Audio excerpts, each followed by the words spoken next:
My husband kept a mistress outside. He hid her carefully, afraid I would find out. But what he didn't know was that the girl, eager to move up and take my place, ended up sitting right across from me. Only then did I realize that after decades of sharing life side by side, he no longer loved me. If there were love, how could there be betrayal? Chapter 01. I'm together with Daniel now. We truly love each other. Please let us be together, okay? The woman's looks were ordinary, but she was very young, barely in her early 20s. Her face was full of youthful collagen, something a woman like me, nearly 40, could never compete with. She toyed with the diamond ring on her finger. Under the sunlight, the diamond refracted a blinding glare that made my eyes ache. I stirred the coffee in my hand, keeping my expression calm. Does Daniel know you came to see me? She took a sip of her coffee and looked at me smugly. Do I need his permission? If he loved you, I wouldn't even exist. Oh, right, he said being with you feels like holding his left hand with his right. No feeling at all, but when he's with me, he says he can feel every single cell in his body coming alive. She set down her coffee, a malicious smile tugging at the corner of her lips, and spoke lightly. He won't get a divorce, not because he still loves you. She deliberately dragged out the last word. She thought I would lose control, but I continued stirring my coffee at an unhurried pace. I wasn't a girl in my 20s anymore. I had long passed the age of acting on impulse. Seeing that she hadn't gotten the reaction she wanted, she stopped beating around the bush. You stayed with him for decades. Even people grow attached to pets, let alone a human being. He doesn't love you anymore. What's the point of clinging to someone who doesn't love you? I let out a soft scoff. Looks like he doesn't know you came to find me. I casually dialed a number, turned on speakerphone, and placed it on the table. A familiar melody began to play. The most romantic thing I can think of is growing old with you, collecting every little bit of laughter along the way, saving it for the future. Rocking slowly together in our chairs, the moment the call connected, Daniel's familiar voice came through, warm as ever. Honey, I'm not working late today. I'll come pick you up later. I looked calmly at the woman sitting across from me. Whether we divorce or not isn't my decision alone. You should talk to him directly. Honey, what are you talking about? Divorce? Where are you? I'm coming to you right now. His voice over the phone was clearly anxious and flustered. Daniel, I'm with Violet. Her words made the voice on the other end fall abruptly silent. Chapter 02. The woman left, and only then did I finally let my rigid, upright body slump. Thinking of my daughter, I still dragged my stiff body back home. The moment I pushed the door open, my daughter threw herself at me, pointing toward the kitchen with a mysterious look. Mom, my dad is cooking? This is the first meal he's made since becoming vice president of the hospital. Is he about to announce some good news?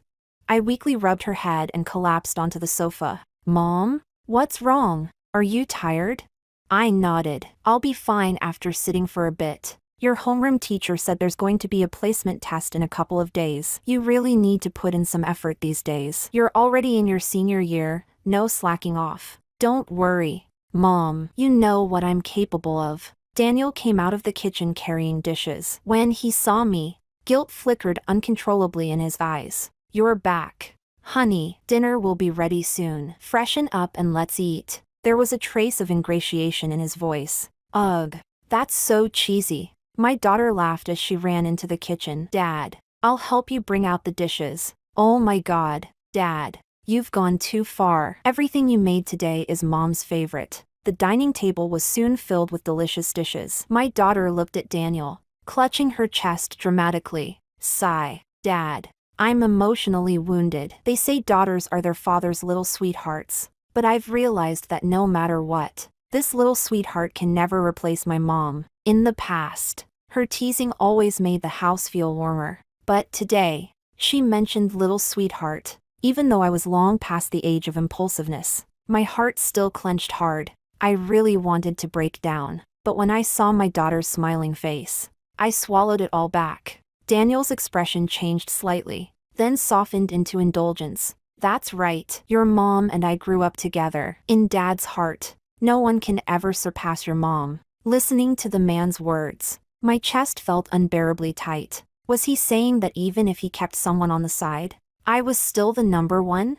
The thought suddenly struck me as absurd. Mom, come eat already. These are all your favorite dishes. I'm just benefiting from your good fortune. I walked over to the dining table and sat down as usual. The table was full of things I loved to eat, yet not a single one stirred my appetite. Your favorite sweet and sour ribs. The man's chopsticks placed food into my bowl. Dad, I want some too. You're already grown. Get it yourself. Dad, that favoritism is way too obvious. Can't you share a bit with me? After all, I'm also your little sweetheart. The man's hand paused midair, resigned. He picked up some food for her. Stop talking nonsense all the time. You're a grown-up now. My daughter pouted. No matter how grown I am, I'm still your little sweetheart. Humph. Then she puckered her lips at me. Mom, look at Dad. He doesn't want his little sweetheart anymore. Maybe some other little sweetheart out there has stolen his heart. Clack. Daniel's chopsticks slammed onto the table. Nova,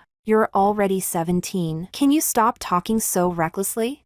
My daughter froze, her eyes instantly turning red. In all her years, this was the first time she had ever been yelled at like this. I glanced at Daniel calmly. At the same moment, he looked back at me. His eyes were full of panic. I spoke gently to comfort her. Nova, your dad has been having some trouble at work lately. He's in a bad mood. He didn't mean to yell at you. A flash of surprise crossed Daniel's eyes, followed by visible relief. He immediately continued.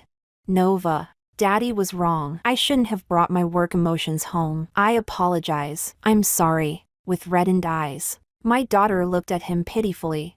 I'll forgive you this once. Yell at me again, and I won't be your little sweetheart anymore. The atmosphere in the dining room grew heavy. The food was delicious, yet everything tasted bitter in my mouth. My daughter hurriedly took a few bites. Dad, Mom, I'm done eating. I'm going to study. Only Daniel and I were left at the table. He opened his mouth as if to say something, but in the end, he said nothing at all. Chapter 03. On the 2-meter-wide bed in the bedroom, we lay clearly divided on opposite sides. He moved closer to me, but my icy gaze made him retreat back to the edge. If I could, I would want to be even farther away from him. I thought back to the past, back when we lived in a rented room with a bed only 2 meters wide, and even that felt too spacious. But now, on a 2-meter bed, it felt unbearably cramped. Wife.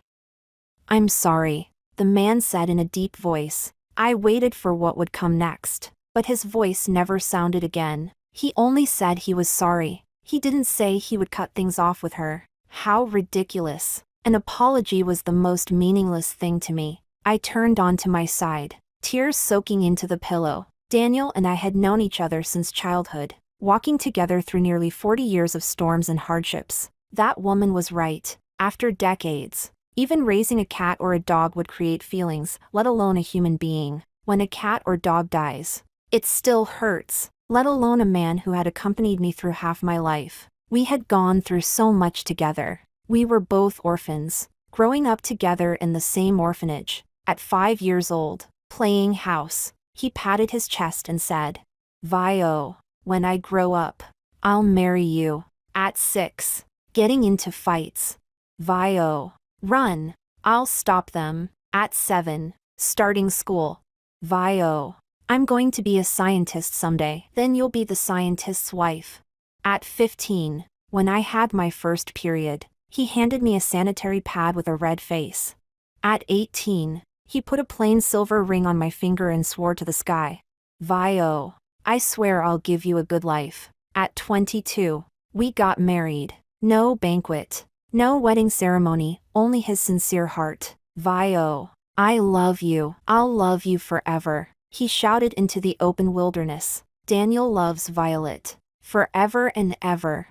Wife, I got paid today. I got a raise, 500 more. Now we can buy better formula for Nova. Wife, didn't you say you'd never eaten big prawns? I bought some today. I got lucky, the owner gave me a discount. Wife, if we save for 1 more year, we'll have enough for the down payment. That's amazing, we'll finally have our own home. Wife, I got promoted. I'm the chief designer now. You don't have to live so frugally anymore. Buy whatever you want, your husband can support you now. Wife. I became vice president. You're now the vice president's wife. But after only 3 years as vice president, he might already be changing wives. Chapter 04. The next day. Just like always, I got up and made breakfast for my daughter. Before she went out, I reminded her again. Ride slowly on the way. Be careful. My daughter replied as usual. Yes, madam.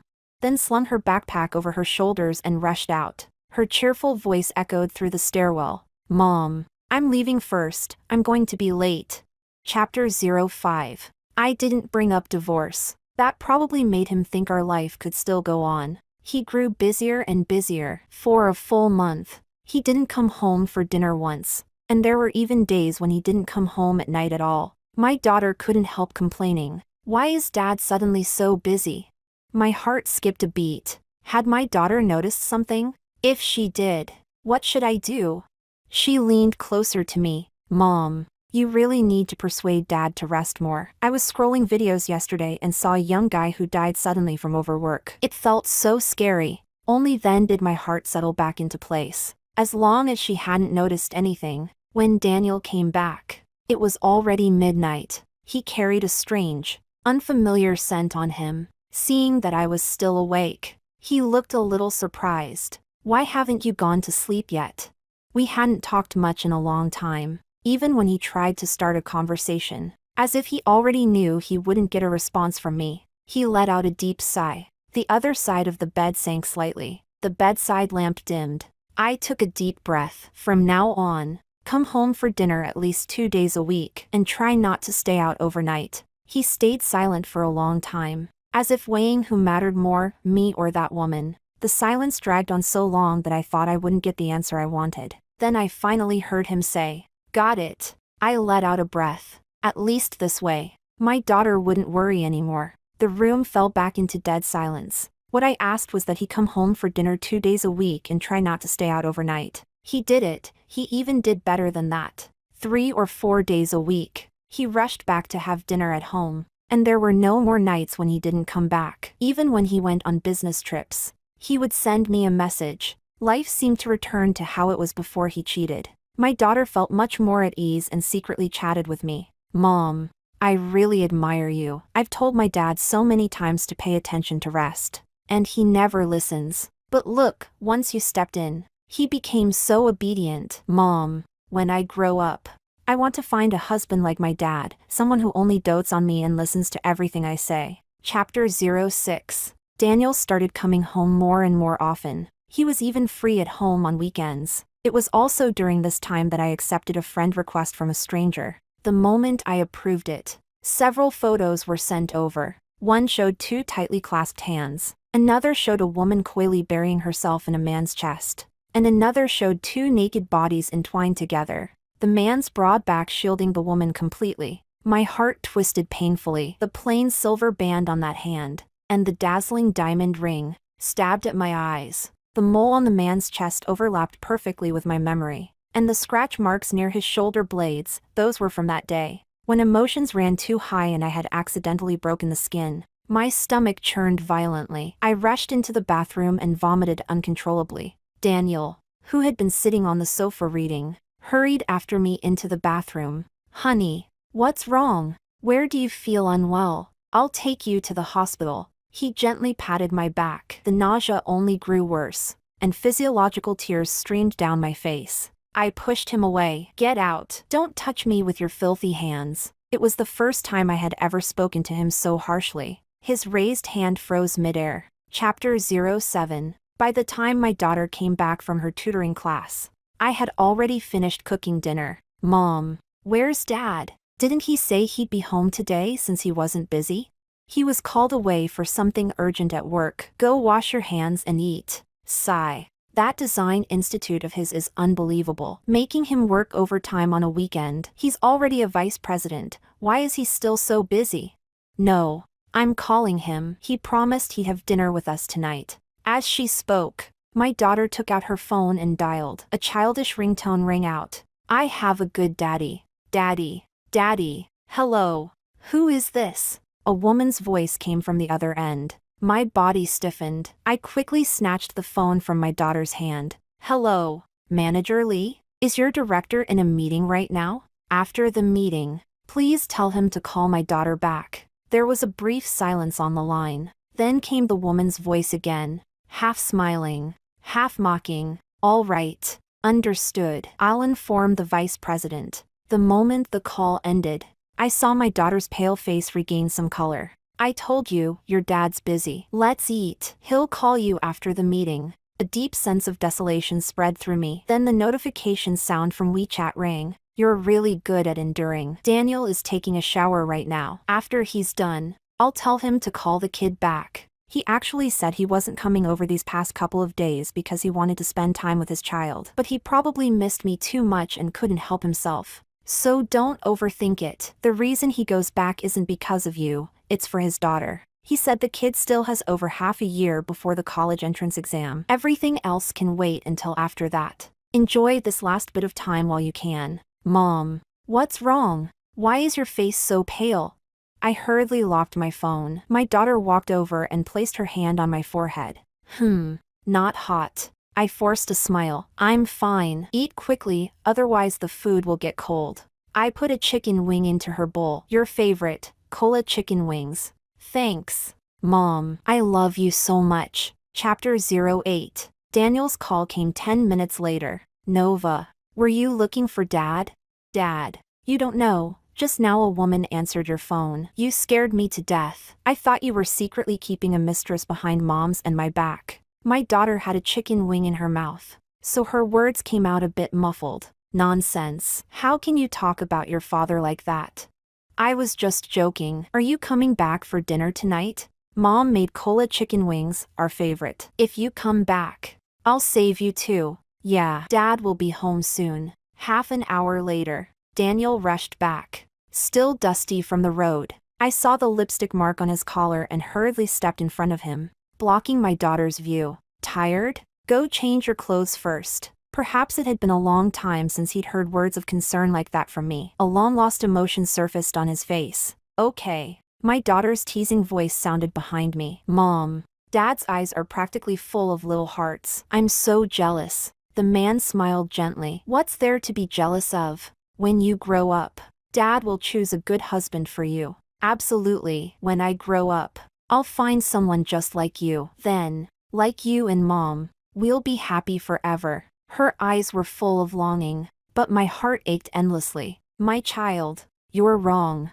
Mom will never let you find a man like your father. The ending between your father and me is already set. The only reason I've been holding on is because I don't want you to suffer emotional upheaval that might affect your studies. The man returned to the bedroom, his back looking slightly disheveled. I followed him in. Seeing the shirt placed on the bed, I threw it straight onto the floor. When he noticed the lipstick mark on the collar, he froze for a moment, then bent down to pick it up, his eyes full of apology. I'm sorry, there won't be a next time. The room fell silent again. After a long while, the man spoke once more. Wife, thank you for today. I looked at him coldly. Thank me for covering for him when our daughter called?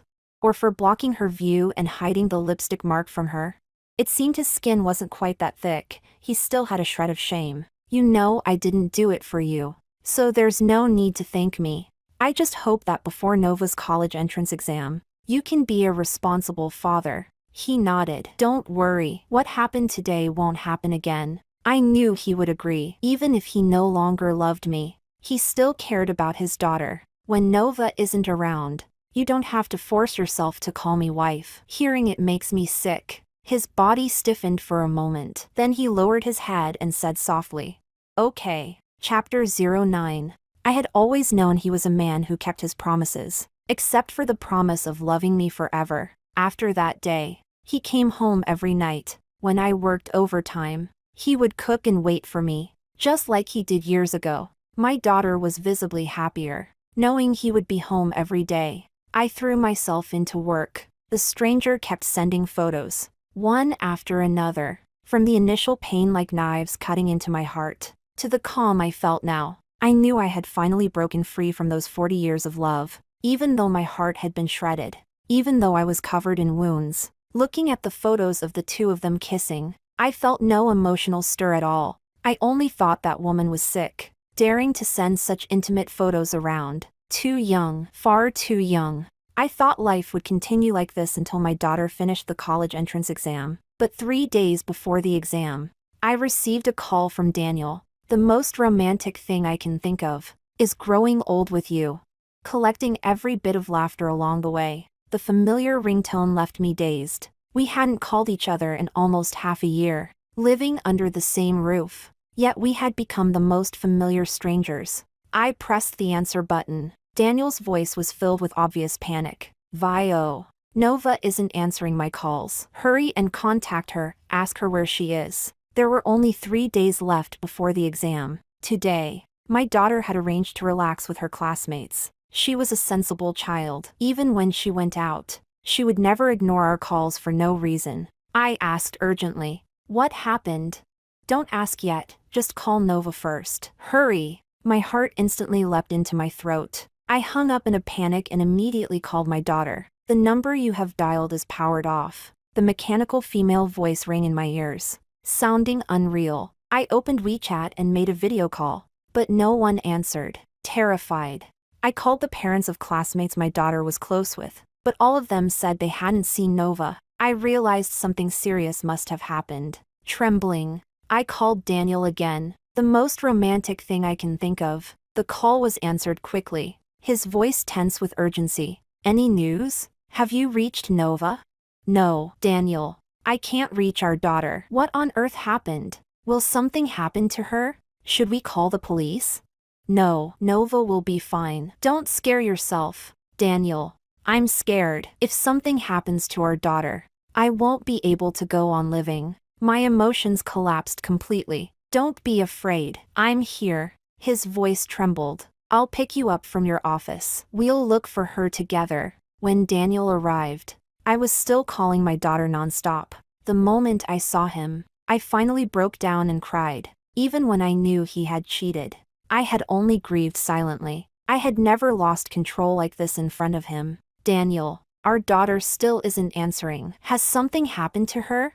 His eyes were filled with pain and regret as he held me tightly in his arms. "Vio, don't be afraid. I'm here. We'll find her together." Chapter 10. Daniel and I searched every place our daughter liked to go. We even went to the police station. But the officer said apologetically, "A missing person case can't be filed until 24 hours have passed." The sky grew darker, and my anxiety deepened. I asked Daniel over and over again, "She'll be fine, right?" And over again, he told me, "She'll be fine." At 3 in the morning, I wandered the streets like a ghost, hoping that in the next second my daughter would appear before me. My good mom, coming home from work. The moment the phone rang, it felt like heavenly music. With trembling hands, I answered the call. "Mom, why are you still not home this late?" "I just realized my phone ran out of battery. I saw all the messages you left me. You must have been terrified." "I'm sorry. It's all my fault. I won't ever do this again." The girl's voice was soft and sweet, hoarse from just waking up. My heart melted into a pool of water. I didn't ask when she had come home, even though I had checked the house just an hour earlier. I only replied to her gently, "Your phone running out of battery isn't your fault. You don't need to say sorry. It's Mom's fault for overreacting. I'm at work right now and will be home soon. If you're tired, go back to sleep." When I got home, I tiptoed into my daughter's bedroom and looked at the familiar figure on the bed. Only then did my heart finally settle. I quietly walked back out, completely unaware of her shoulders trembling nonstop. Under my relentless questioning, Daniel finally told me the reason. Our daughter had run into him and his woman together. I closed my eyes in despair. If she had only seen the two of them walking together, she wouldn't have reacted so strongly. She must have seen something she couldn't accept. For the first time, I looked at Daniel with hatred in my eyes. "If my daughter's college entrance exam is affected because of this, I won't let you or that woman get away with it." The man closed his eyes in agony. "Vio, I'm sorry." I slapped him across the face. "Sorry. Sorry. If sorry actually meant anything, I could say it 10,000 times. Chapter 11. On the day of my daughter's college entrance exam, Daniel took time off work. I deliberately wore a bright red cheongsam. Together, we escorted our daughter to the exam site. She smiled at me. "Mom, you look so beautiful today. How did I get such a beautiful and wonderful mother?" My eyes curved with a smile. "This cheongsam was bought especially for you. As long as you like it. Mom is happy. My good girl, may you have a winning start." "Don't worry, Mom. I'll definitely get a great result. It's too hot. Go home quickly. Nova, you've got this." Daniel cheered for her as well, but she seemed not to hear her father's voice. "Mom, I'm going in." She turned and left. I saw a flash of loneliness and pain cross Daniel's eyes. My daughter pretended not to notice. I pretended not to notice either.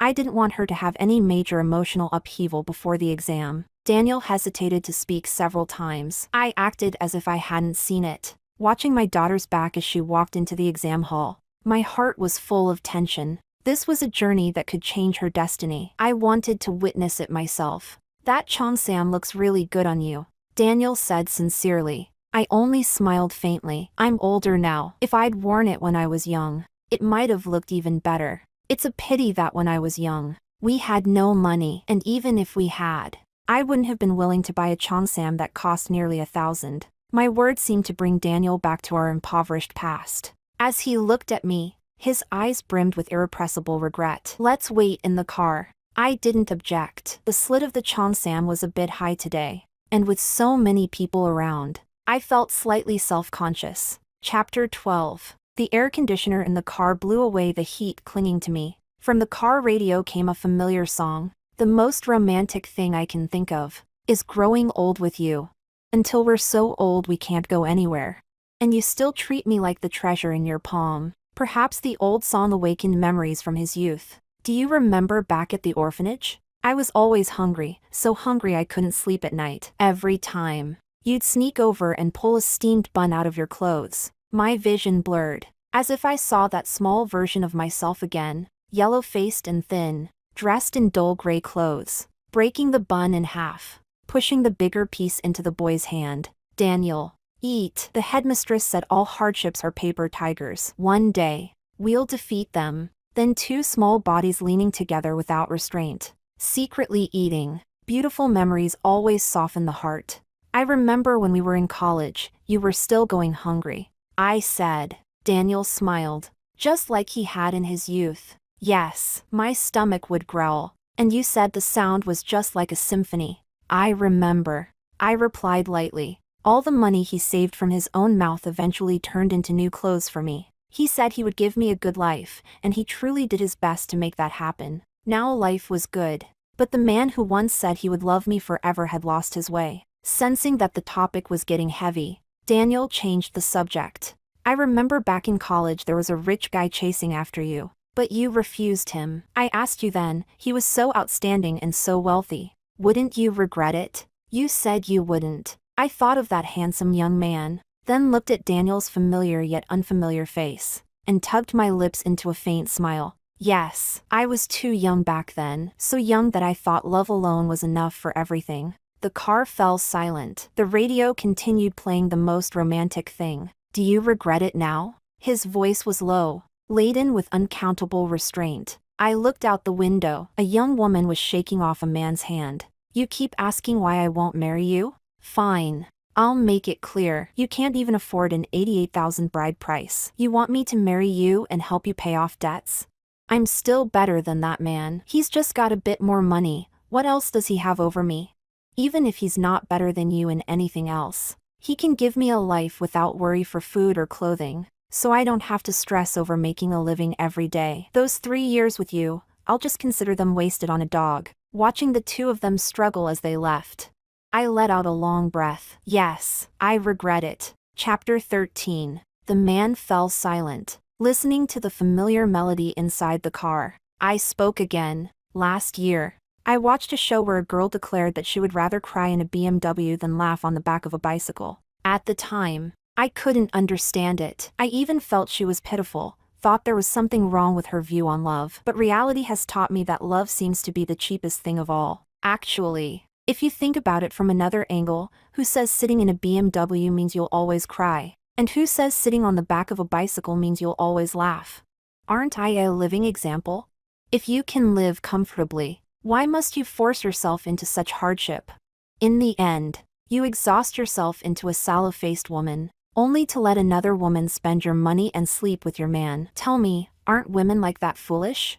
This was the first time since his affair that I had said so much to him. The man lowered his head, his hands clenched tightly together. Daniel, after our daughter finishes her college entrance exam, let's get divorced. You'll be free. I had planned to wait until 2 days after her exams, but once the words started, they could only come a day or two earlier. He should understand that my endurance all this time wasn't because I couldn't let go of him, it was because I chose to endure for our daughter. Daniel looked up at me, his voice trembling. Vio, if I say I regret it, can we go back?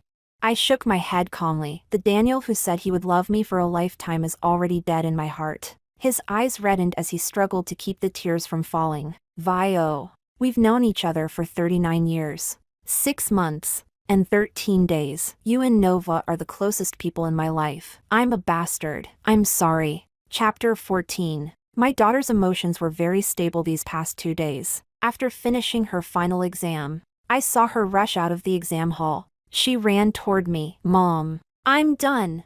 Come on, have an ice cream to cool down. Then we'll go home. Mom will cook you a big meal. I have the best mom in the world. I'm going to die of happiness. She took the ice cream and handed it to me. Mom, you take a bite first. I followed her lead and took a bite. So sweet. Mom, let's go home. These past few days were hard on you. I kept saying I could come back on my own, but you insisted on waiting here. Today I'll cook, properly treat my mom. She hooked her arm through mine, speaking excitedly. All right, Mom will have a proper taste of your cooking. In the end, she only made instant noodles, with a fried egg so broken it was in pieces. When Daniel came back, the two of us were eating happily. Why are you eating something so simple? Stop, let me cook. Are you saying what I made isn't good enough? My daughter's expression darkened immediately. Nova made it, the man said, looking at me. I nodded.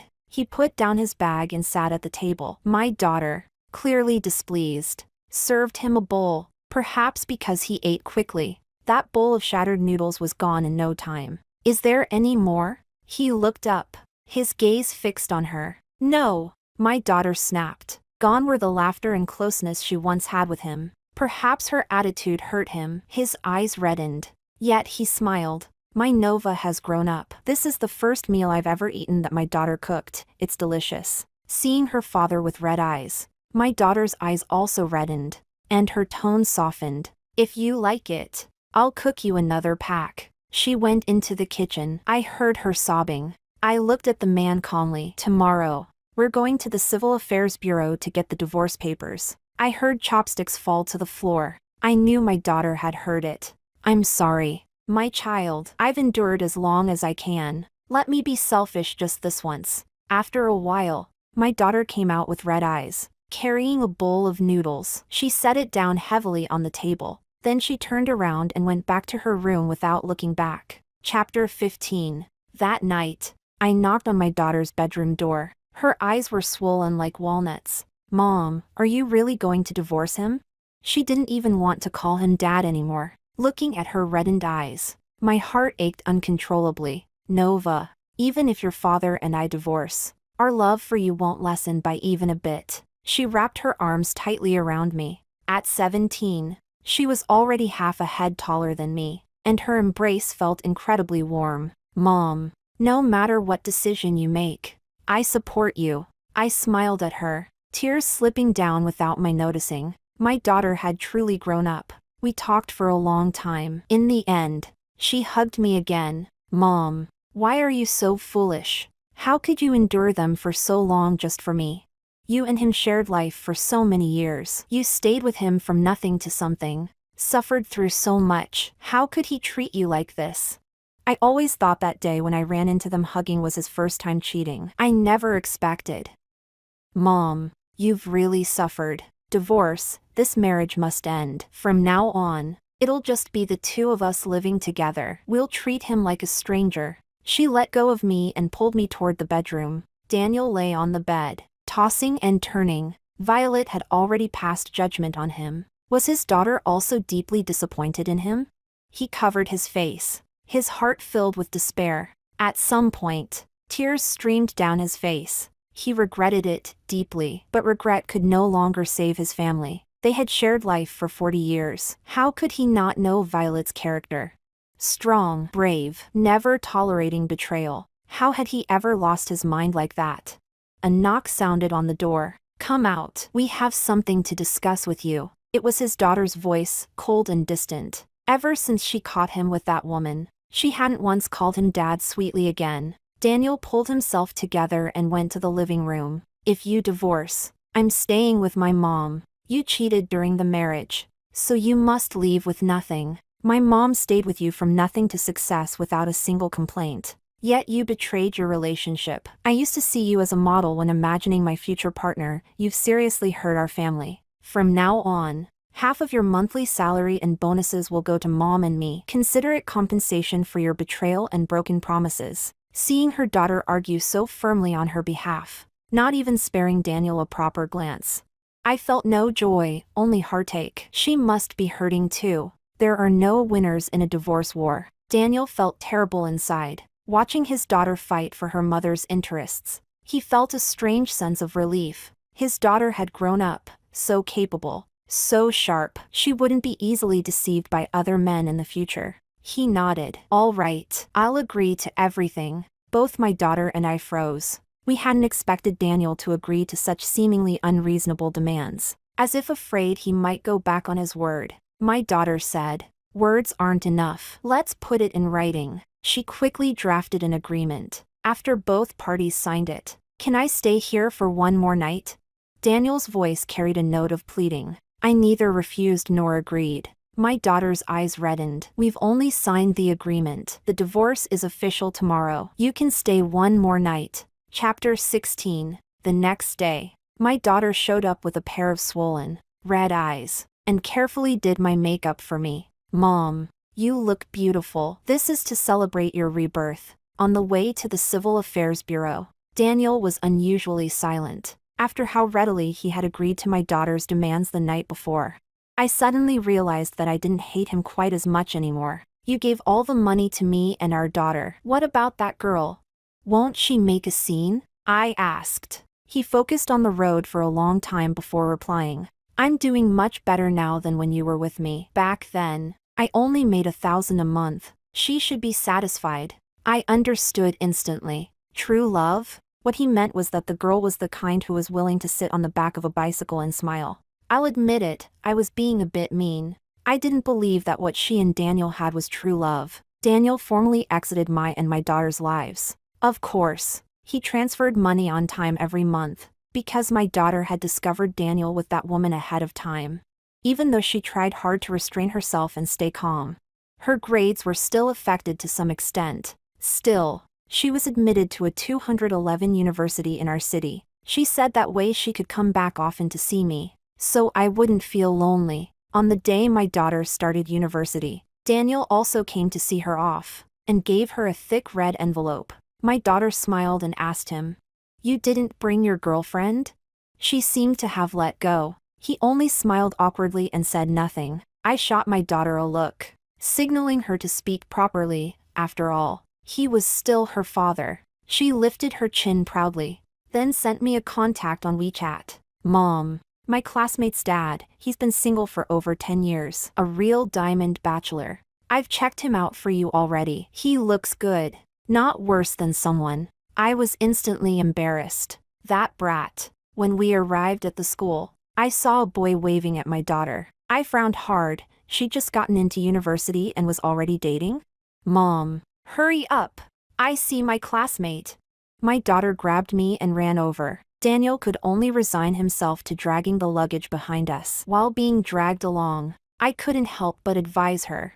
"Nova, you're still young. Mom doesn't oppose dating, but girls must protect themselves. You absolutely can't let boys take advantage of you so easily." "Mom, what are you thinking?" My daughter stopped abruptly. Then she turned to the man beside her. Uncle. Hello. This is my mom. She pushed me straight in front of the man. My toes almost dug out a 3-bedroom apartment on the spot. This was way too awkward. Hello. My name is Simon, the man said, extending his hand. I quickly shook it. His hand carried a warm heat that seemed to scorch my skin. Hello, Violet. Hello, Auntie. My name is Elias. Simon is my dad. Nova and I were high school classmates. And now we're at the same university. A handsome young man, full of sunshine. He gave off a very good impression. If my daughter were to date him, that actually wouldn't be bad. Daniel came panting after us. Let's get our daughter registered first.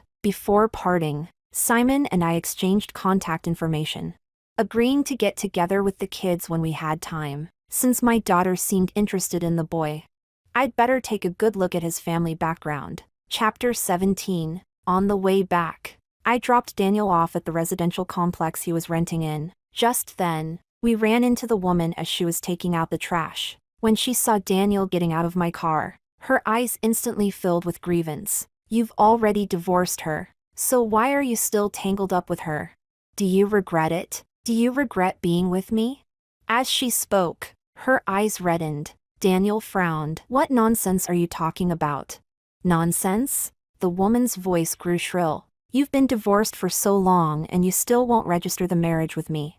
Won't even hold a wedding banquet. And you say you're not still hung up on your ex-wife? Do you have any conscience toward me? I gave you my first time. You bastard.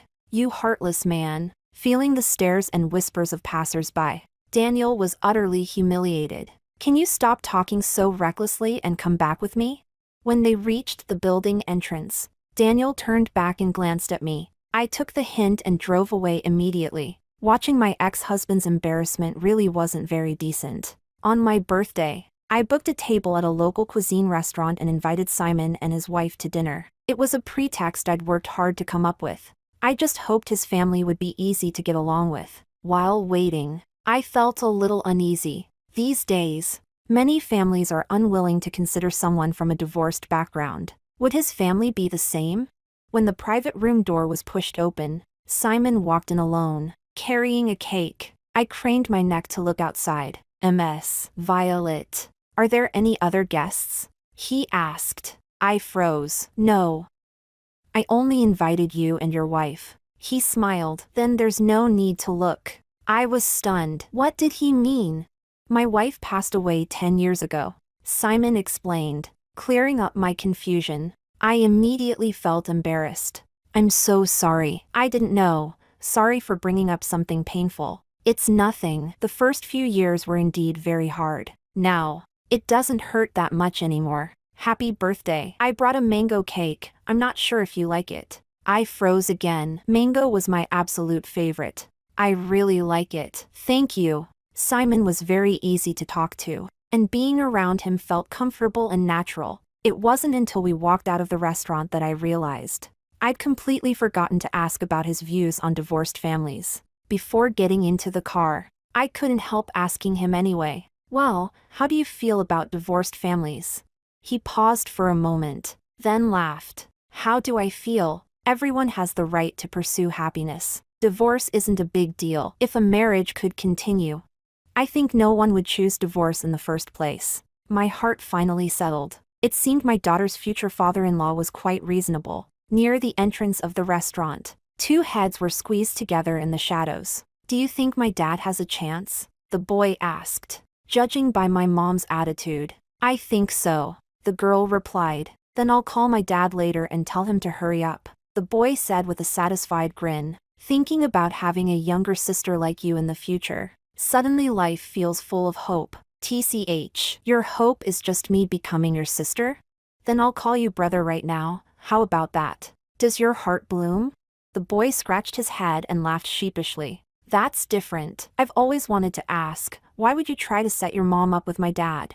Your dad isn't. Stop right there. Even though he's my dad, he cheated. He wronged my mom. If he can be all lovey-dovey with some young girl, then my mom deserves someone better too. Chapter 18. After that, Simon and I began seeing each other more often, mostly because the kids kept inviting us to group dinners. We gradually became quite familiar with each other. On Simon's birthday, he invited me to celebrate with him. I bought him a birthday cake too. Give and take felt right. This time we didn't go out. We stayed at Simon's place. In good spirits. We drank a little. Then, maybe it was the alcohol giving courage to cowards. Or maybe it was because I hadn't touched a man in 2 or 3 years, anyway. I don't know what happened. But we ended up tangled together. The moment I sobered up, I was so embarrassed I wanted to crawl into a crack in the floor. This was my future-in-law. Before Simon woke up, I ran. When the kids tried to coax us into another dinner, I didn't quite dare meet Simon's eyes. That night, I drank a bit too much again, and the kids asked Simon to take me home. When we reached my apartment complex, he asked if I wanted to invite him upstairs to sit for a while. Blushing, I hurried up the stairs. I nearly fell, worried. Simon followed me up anyway and saw me safely to my door. This time, we were both completely sober. He said he wanted to marry me. I didn't agree. I didn't want marriage to bind me again. Besides, he was very likely to be my future-in-law. Downstairs, 2 little heads whispered. The girl said, "Your dad went upstairs." The boy said, "It's been over an hour." The girl said, "All right, let's hurry back to school, or the dorm auntie will get mad." Simon grew bolder, even standing quite close to me in front of the kids. I was flustered and guilty. How should I put it? Sneaky. Thrilling. I finally understood what that woman meant, what it felt like when every cell in your body seems to leap with excitement. These thrilling days were exposed in the kids' junior year. My daughter said, "Uncle Simon, it's been 2 years. Aren't you going to give my mom a proper status?" Elias said, "Dad, that's not very manly of you." Simon looked at me with a resentful gaze, as if to say, "Well, what do we do now?" I sheepishly grabbed my daughter and left. That night, my daughter and I talked long into the night. "Mom, why didn't you agree to Uncle Simon?" My face burned. "You and Elias, how could Mom?" My daughter widened her eyes. "Mom, did you misunderstand something? Elias and I both want you two to be together. Mother marrying father, daughter marrying son." I still couldn't quite accept that. "Mom's business, don't worry about it. You and Elias just be good," I said. My daughter suddenly burst out laughing. It took her a long while to stop. "Mom, don't tell me you thought Elias and I were dating?" I was full of confusion. "Aren't you?"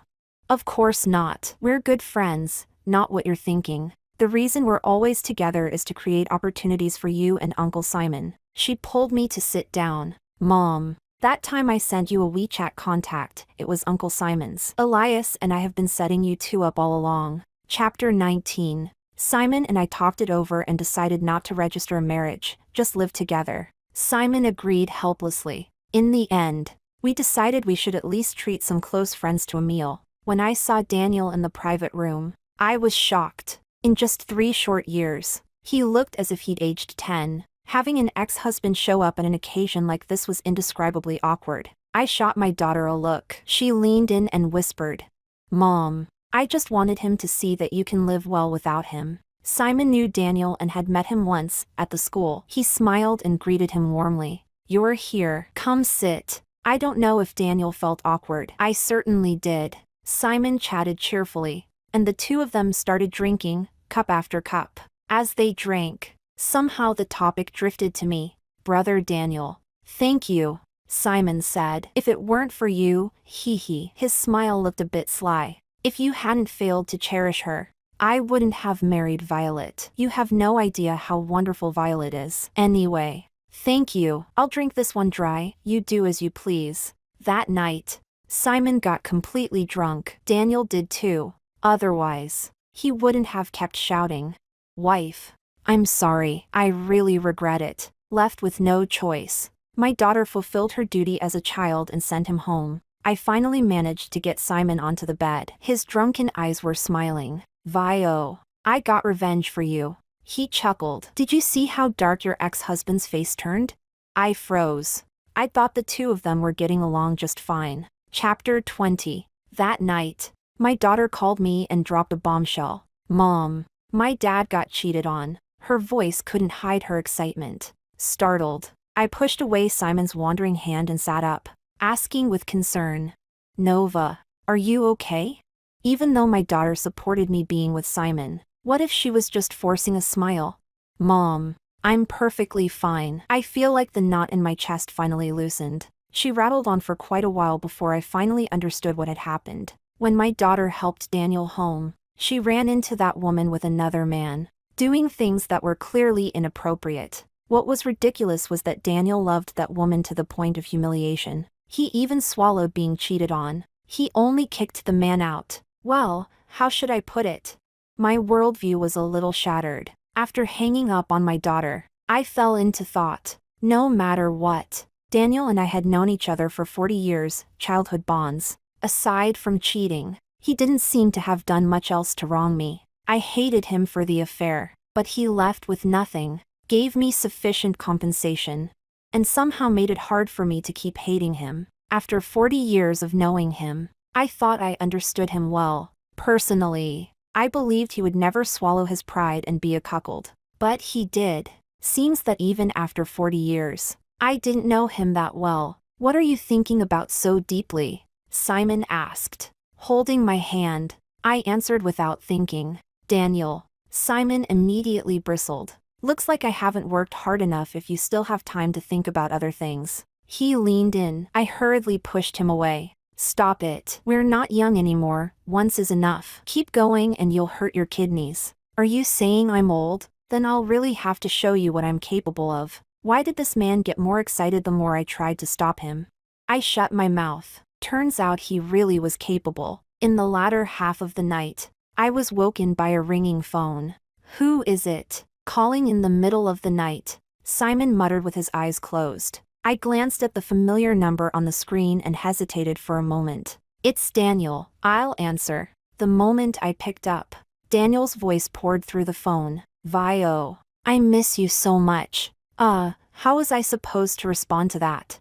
I saw Simon's eyes, sharp like a black cat's. Well, maybe you're not sober yet. If there's nothing else, I'll hang up. Vio, don't hang up. I want to talk to you. So I listened. He rambled on about many things from our youth, while I gave no response. Vio, I really regret it. She threatened me, said if I didn't stay with her, she'd report me. She never loved me. She was only with me for money. She always found excuses to ask me for cash. If I didn't give in, she'd bring other men back, right in front of me. Vio, I really regret it. The man on the phone cried, sounding utterly hopeless. I froze. I knew it. I really did know him. He would never willingly swallow that kind of humiliation, so he'd been blackmailed. But what did that have to do with me? I wasn't the one who handed his leverage to that woman. Thinking about it, he really was pitiful. A whole green pasture over his head. Seeing Simon stir restlessly beside me, I awkwardly hung up the phone. Since you're not tired, he said. Let's continue. Honestly, this man, he really thought he was still a 20-something kid. The next day, the man indeed couldn't get out of bed. And my own waist ached for several days as well. When I saw Daniel again, he was unshaven, looking almost like a drifter. Vio, I applied for a transfer to the border regions. You and our daughter are my last ties here, so I came to say goodbye. I know our daughter hates me, hates that I broke this family apart. So I won't go say goodbye to her myself. Please tell her for me that I will always love her. He bowed deeply to me. Then, with reddened eyes, he turned and left. I asked around afterward and learned that he had fallen out completely with that woman. She really did go and report him. The two of them had an ugly fallout. So Daniel chose self-imposed exile, afraid my daughter might have regrets. I still told her about it, and asked if she wanted to go see her father off. She said, "This is what he deserves. People who betray their vows should be punished. If heaven won't do it, then we'll do it ourselves." She spoke harshly, but I could clearly hear her sobbing. My heart clenched painfully. The hurt my daughter suffered might have been even deeper than mine. She had once loved her father so much, even taken him as the standard for her future marriage. But that standard had collapsed. Her faith had crumbled. Before leaving, Daniel sent me a message. It was me who didn't know how to cherish. It was me who was greedy for momentary excitement. It was me who destroyed a family that should have been happy. I don't ask for your forgiveness. I only hope that for the rest of your lives, you and our daughter will be happy. If I were given another chance, I would never make the same mistake again. The only person I ever truly loved was you." His confession sounded heartfelt. But I was already in my 40s. Not 20 anymore. Not someone who could be moved to tears by a few words. In my 40s, I had learned how to weigh things. The moment he cheated, he had already stopped loving me. If there were love, how could there be betrayal?